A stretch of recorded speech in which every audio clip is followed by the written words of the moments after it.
All right. Thank you for staying with us. And now you're on to our motivation segment. Fola Daniel Adilisi is an international keynote speaker, training facilitator, and a communications professional.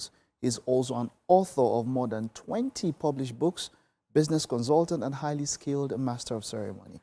Now, today is some sort of a sequel to the discussion we started last week. Titi was here for that one. It was on V.U.C.A. It's great to have you. You're welcome. My pleasure. Thank you. Right. Always a pleasure to be here again. Okay. So for those who probably might have missed it, let's do a quick recap. What is V.U.C.A and what did we cover last week? Okay, so we talked about living in a V.U.C.A world. And last week we talked about the meaning of V.U.C.A, which is volatility, uncertainty, complexity, and ambiguity. Okay. V.U.C.A is simply to explain the kind of world that we live in, what's happening. Volatility, talking about market volatility, you hear that a lot if you listen to the news on stock market. Uncertainty, saying that we don't even know what's going to happen next. Take, for example, people became anxious when President Trump won the re-election bid, and the moment he got into office, people knew that some people were going to be deported. Did you see the news about people being deported to Colombia? And the president saying they rejected them. They rejected them. So this morning there's another news that they've accepted to the returnees have been accepted so that they don't have to go against tariffs and all of that. Yeah. So there's uncertainty. You know, we talked about the war between Russia and Ukraine. Now there are threats that China wants to go against Taiwan, and all of that is causing market volatility. Yeah.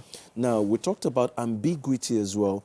AI is causing some form of ambiguity. People are losing their jobs. People don't know what to do. Right now, what Mark Zuckerberg wants to do is to build robotic engineers that would do certain things that physical human engineers have been doing over time. So it means that people are going to lose their job. You look at the Silicon Valley, thousands of people are losing their jobs every year.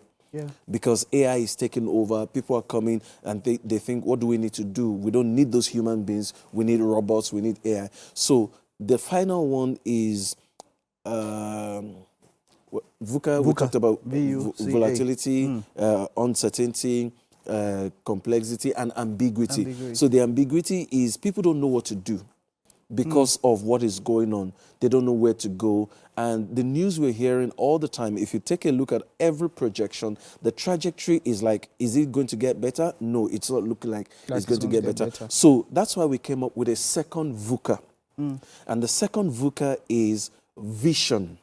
Okay. As against volatility. Volatility, all right.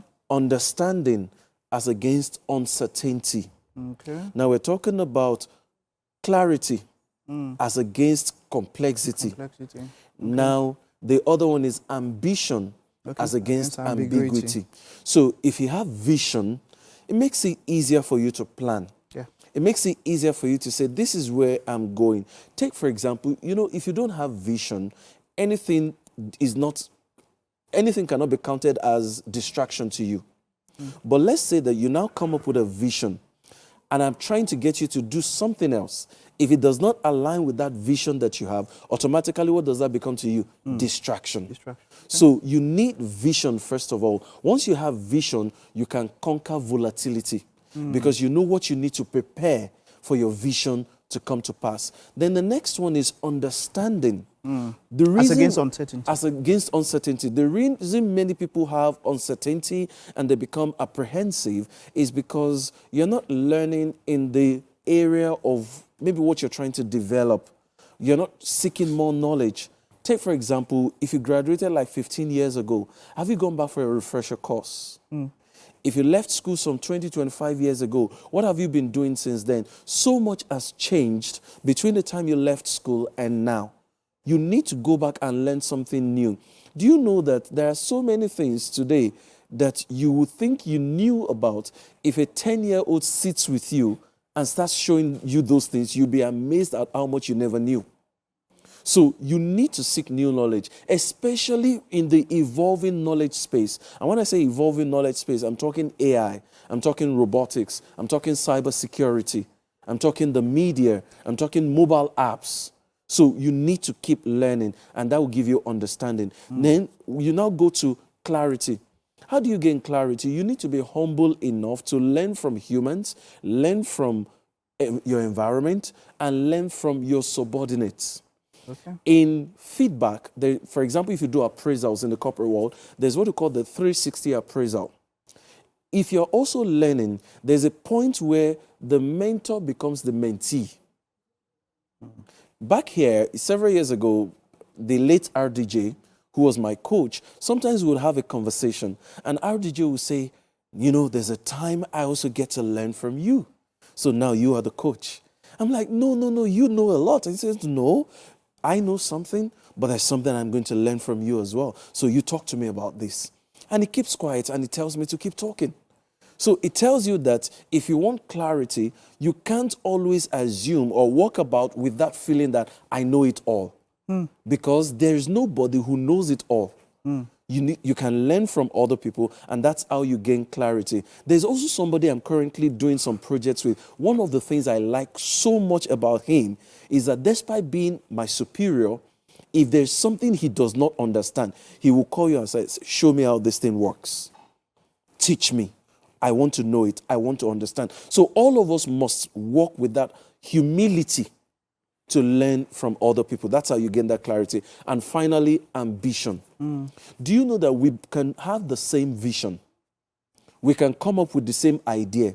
But what would distinguish both of us is the ambition that we put into it.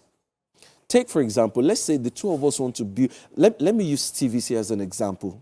There are several media houses out there. But what is now distinguishing you as an excellent media organization, and I can confidently say that because of what you're doing, what you're displaying right now, is the ambition added to your vision. Somebody can come up with a vision to build something and can do it on a low scale. So ambition talks about the drive, the energy, or sometimes, as you say, it's a colloquial, we say, vavavoom. You need to come up with the extra strength, extra passion. I can't just do, you either, as we say again, you either go big or go home. Go global or go home. Do you want to play this thing? Then play it big. Don't play as a local, you know. It's how you are talking about this, and even in other areas, it's almost like blocks are filling into place because you're talking about playing it big and all of that. And, it's in my mind, I'm also thinking scaling up. Yes, scaling. With what you're doing and at different times and all of that. But, with all of this, you mentioned this is the positive side of V.U.C.A. There was a negative side. With all of this, people will tell you that they have learned more from failures than maybe even succeeding and all of that. Absolutely. You're talking about ambition and talking about vision, but there are times, as would really happen, where it will not go according to plan and where failures will happen. In this framework of V.U.C.A, where can it allow for those missteps or failures or mishaps? And how can we? So first thing, I remember talking to Titi a while back and said that failures are part of the process. And I also said, I'm one of the people that would tell you there's a time to say, no, this is not working, I'm going to stop it. So if you fail, it comes under the part of ambition. Now, ambition does not say this is the only way to do this thing. Ambition only says that I want to get this thing done, but the question is, how do I get it done? So if I try it one way and it does not work, I've learned one way it will not work. So let me go and learn which other way can I try it. There must be another way to get this thing to work. Where do you draw the balance between consistency? Because so there are some ththings that you'd have to do for a while, over a long time to get results, and knowing that this thing you are doing is not working and it's not working. Can I be honest with you? How do you? Can I be honest with you? I can't say, yes, this is the time frame for you to draw the line between consistency and foolishness. I can't tell you. But what will now determine whether you should keep going or you should not is your personal conviction. If you're personally convinced that this is what I am cut out for, this is what I'm supposed to be doing, then don't give up. However, don't adopt the same strategy all the time. Keep your eye on the ball, but always be flexible with your strategy. I keep saying again, strategy can change, but the goal remains the same. Take, for example, let's use football. I know you're a lover of football. I'm not, but my wife is so happy about that. But let's talk about how... There's no issue with the remote at home.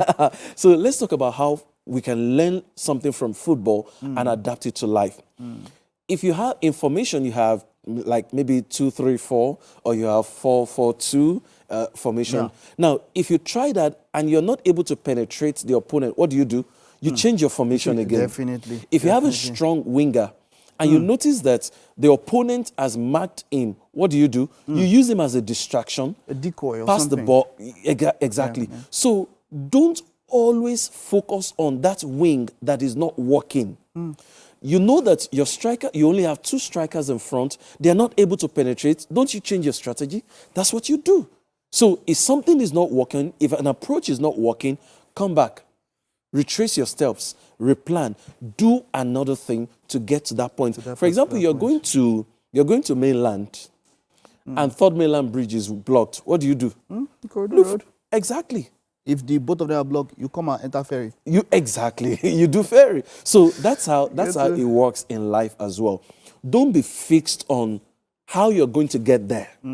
Just know that there are multiple ways to get to wherever you're going, but keep your eye on where you're going. So if you fail at something, it's okay to fail. Learn from it. You're not a fool for failing. Okay. You're only a fool for failing at something that you failed at before. Wonderful. Because you didn't learn. Let me ask this final question to wrap up. For you, is it about the journey or the destination? The journey is just as important as the destination.